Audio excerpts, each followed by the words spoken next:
വാസുവിന്റെ talent തെളിയിക്കാനുള്ള ഒരു സമയം സമാഗതമായി എന്ന് എന്റെ മനസ്സ് പറയുന്നു. തിരുവനന്തപുരം സെക്രട്ടേറിയറ്റിന് മുന്നിൽ വി.ഡി. സതീശൻ നടത്തിയ ഒരു പ്രസംഗമുണ്ട്.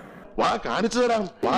അസംബന്ധം പറയാൻ നിയമസഭയിൽ കയറിയെന്ന്, എന്നിട്ട് നിയമസഭയിൽ എങ്ങനെ പ്രവർത്തിക്കണമെന്ന് പ്രതിപക്ഷത്തിന് ക്ലാസ് എടുക്കുകയാണ്.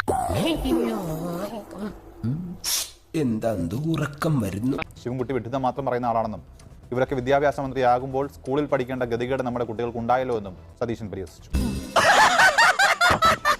ഞാൻ RSSനെതിരായിട്ട് ഇഞ്ചിന് പോരാട്ടം നടത്തിക്കൊണ്ടിരിക്കുന്ന അവസരത്തിലൊക്കെ തന്നെ സതീശൻ വള്ളിനിക്കർ ഇട്ടുകൊണ്ട് സ്കൂളിൽ പഠിക്കുക. അതേ ഭാഷയിൽ അതേ രീതിയിൽ ഞാൻ തിരിച്ചു പറഞ്ഞാൽ സതീശൻ പേടിക്കില്ല എന്നുള്ളത് മാത്രമല്ല, ചിലപ്പോൾ മൂത്രം ഒഴിച്ചു. എന്ത് ഭ്രാന്താണ് ഇയാൾ പറയുന്നത്? സതീശൻ പേടിക്കില്ല എന്നുള്ളത്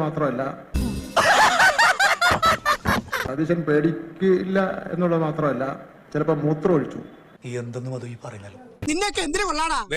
പുതിയ ലിബിയാന്റെ പേരില്ല, പഴയ ലിബിയാനും താർത്തേനെ. മറ്റേ അണ്ടർവെയർ പുറത്ത് കാണിച്ച് മുണ്ടു മടക്കി കുത്തി ഡെസ്കിന്റെ മുമ്പിൽ കയറിയിരുന്ന് ഈ സാധനം മുഴുവൻ തല്ലി പൊളിച്ചെടുത്തതാണ്. ഇത്രയും വലിയ ഗതികെട്ടവൻ ഈ ലോകത്ത് വേറെ ആരെങ്കിലും ഉണ്ടാവും എന്റെ കർത്താവേ? ഇവനെ പോലത്തെ ആളുകള് മന്ത്രിമാരായിരിക്കാൻ യോഗ്യതയുള്ളവരാണോ? എനിക്കൊന്നും അറിയില്ല എന്ന് പറഞ്ഞപ്പോ ചാനലിലെ സാറന്മാര് പറഞ്ഞു ഞങ്ങൾക്ക് വേണ്ടത് നിന്നെ പോലൊരു മണ്ടനെയാണെന്ന്. ഒരു പൊതുപ്രവർത്തകൻ മൈക്കിലൂടെ ഒരിക്കലും പ്രസംഗിക്കാൻ പാടില്ലാത്ത തരംതാണ വാക്കുകൾ ഉപയോഗിച്ചതാണ്.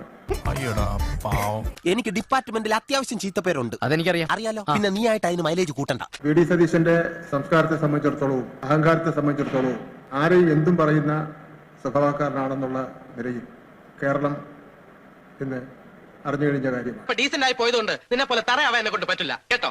സ്വന്തം അച്ഛന്റെ പ്രായം ഉള്ളവരെ പോലും വളരെ ധിക്കാരത്തോടു കൂടിയും നിഷേധത്തോടു കൂടിയുമുള്ള പെരുമാറ്റവും പദപ്രയോഗമാണ് നടത്തുന്നത്. അസംബന്ധം പറയാൻ നിയമസഭയിൽ കയറിയെന്ന്, എന്നിട്ട് നിയമസഭയിൽ എങ്ങനെ പ്രവർത്തിക്കണമെന്ന് പ്രതിപക്ഷത്തിന് ക്ലാസ് എടുക്കുകയാണ്. സുഖദമാടി, കണ്ണിൽ ചോരയില്ലാത്ത തിണ്ടി, എന്ത് തോന്നിവാസവും കാണിക്കാൻ മടിയില്ലാത്ത ഒരു അലവലാതി. പ്രതിപക്ഷത്തിന് ക്ലാസ് എടുക്കുകയാണ്. ആര്?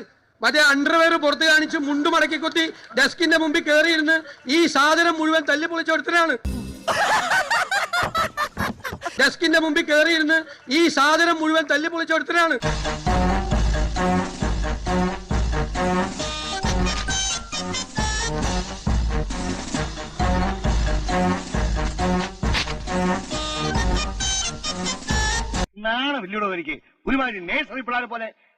ഇവനെ പോലത്തെ ആളുകള് മന്ത്രിമാരായിരിക്കാൻ യോഗ്യതയുള്ളവരാണോ? കാര്യം സത്യമാണെങ്കിലും എനിക്ക് അംഗീകരിച്ചു കൊടുക്കാൻ പറ്റുമോ? 10 വർഷം കൊണ്ട് 9,000 കോടി രൂപയുടെ വികസനം പൊതുവിദ്യാഭ്യാസ മേഖലയിൽ കൊണ്ടുവന്ന ഒരു സർക്കാരിനെ ചൂണ്ടിക്കാണിക്കുവാൻ ഞാൻ സതീശനെ വെല്ലുവിളിക്കുക.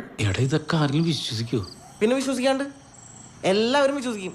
കാരണം എന്താ അറിയോ, അവരൊക്കെ നമ്മളെക്കാൾ മണ്ടന്മാരാടാ. എനിക്ക് സംസ്കാരവും നിലവാരവും കുറവാണെന്നാണ് അദ്ദേഹം പറഞ്ഞത്.